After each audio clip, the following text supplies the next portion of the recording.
I'm Gabriel Morency for Sports Interaction. Well, the dog days of summer have arrived with a bang, and the dog days of summer are generally defined as a period or event in time that is hot, sultry, and marked by a lack of progress. Well, the dog days of summer thus far have been anything but.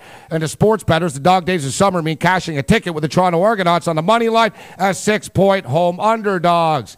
Week 3 of the CFL began with a bang as Toronto upset the Calgary Stampeders. Can the Winnipeg Blue Bombers do the same to the Hamilton Tiger Cats in Hamilton, Ontario's Never-Win Stadium? I don't think so. Although the Hamilton Tiger Cats had high hopes.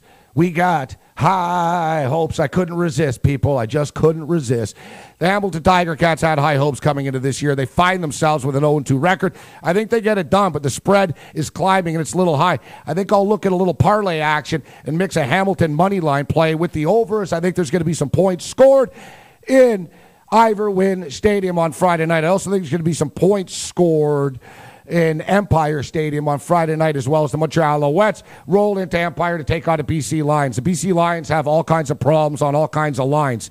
They got long beer lines. They got problems on the defensive line. They got problems on the offensive line. And that's a problem when you're playing against the CFL's second, that's right, I said second best team, as we'll get to Saskatchewan, who I think is the best team in the league, in a moment. I expect Montreal and BC to trade some points throughout the evening. I like both games on Friday night to go over the number. I like Montreal to get it done, but the 5.5 point spread is a little bit high. But with all that being stated, Montreal should nail down a victory on Friday night. Now, the NFL Network has picked up the CFL this year, and they couldn't have picked a better season to pick up the broadcast. It's been a great start to the CFL campaign thus far, and the NFL Network's got a couple of great games. The NFL Network started with the Montreal-Saskatchewan Classic. They got Hamilton and Calgary last week. This week, NFL Network fans get the Saskatchewan Roughriders, who I just said I think are the CFL's best team. Durant's play has been awesome. Saskatchewan's defense is vicious. Their offense is hungry, and the play calling is near genius. Saskatchewan are the real deal, people, and Edmonton are having problems on both sides of the football. It looks like it's going to be a long year for Richie Hall if Richie Hall makes it through the long year. Now, speaking of the NFL Network, let's take a look at the Arena League. Shock and the Barnstormers. Now, the Shock are the AFL's best team by far. I think they're going to win the championship, and the Iowa Barnstormers have struggled on Friday Night Football before the national audience. I'm not worried about laying the points. I'd be shocked if the Barnstormers even hang around with Spokane. I'll lay the points. Give me the Shock. Now, generally, I have the patience of Lindsay Lohan in line outside a nightclub, and we'll get to Lindsay Lohan in a moment as well. But I do want to take a look at some of the Major League Baseball futures for the unofficial second half. Now, I've had the patience of a crackhead waiting for a rock before, yet how can I resist when I look at some of these numbers?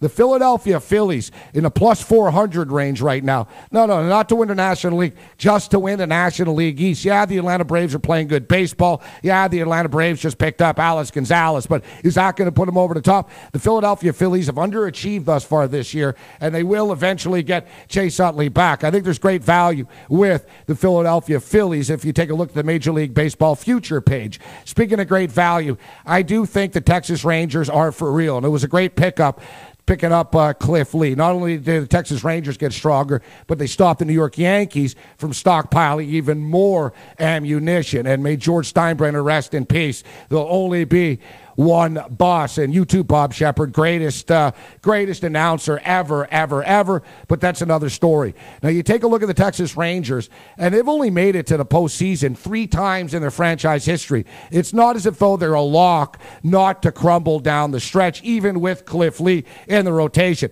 Mike Scioscia and the Angels have been there, and they've done that many times.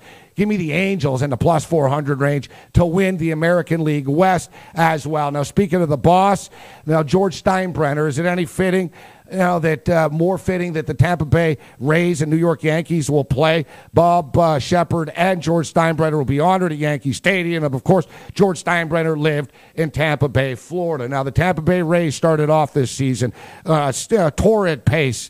They kind of started to slow down a little bit, but I still think Tampa has too much talent to fade down the stretch. And I think the Tampa Bay Rays in the plus 300 range are a great play to maybe knock off the Yankees and win the American League East. Now, as far as the Central is concerned in the American League, well, who knows? That's like picking how many days Lindsay Lohan is going to spend doing hard time as the mean girl is finally being put behind bars. The streets of Beverly Hills are definitely going to be safer, aren't they? And I love the Sports Interaction Lindsay Lohan pinata pick. Just lay it down, lay down your bet. How many days she's going to do? God knows with the California penal system the way that it is. But either way, Lindsay Lohan will be behind bars, and it'll be at least 2-3 weeks. Hopefully she does the full 90 days so we don't have to hear about her sorry ass. I'm Gabriel Morency for Sports Interaction. May the winners be yours.